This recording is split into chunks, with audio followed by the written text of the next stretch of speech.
Olipa hyvä aamupala taas. Tänään olisi tarkoitus lähteä pyöräilemään tai vespailemaan Ikumenitsaan, mutta sattui viikon ainoa sateinen päivä, joten pitää nyt vähän tässä katsastella tilannetta.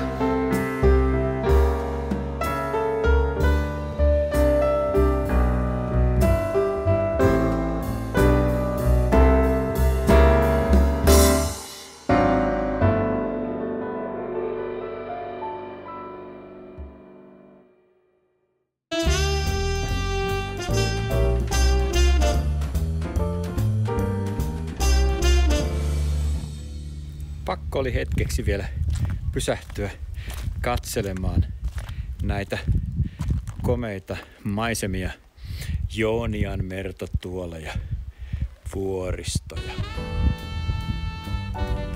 Varsin keväinen näkymä.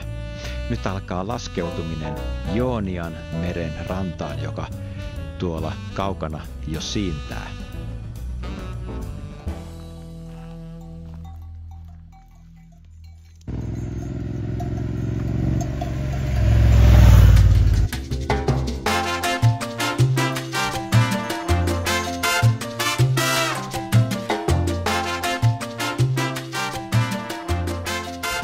Pieni pysähdys ennen Sarandaa.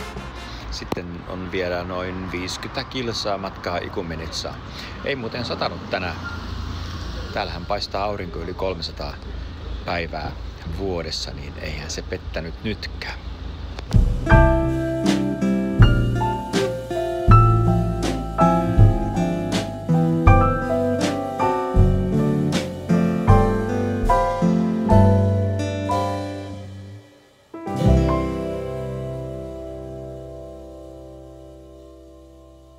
Perillä eikä mennyt edes yhtä tankillista bensaa.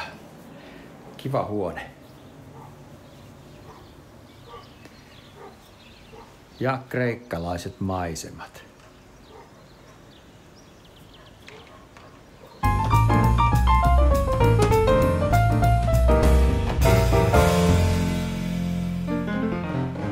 Nissos.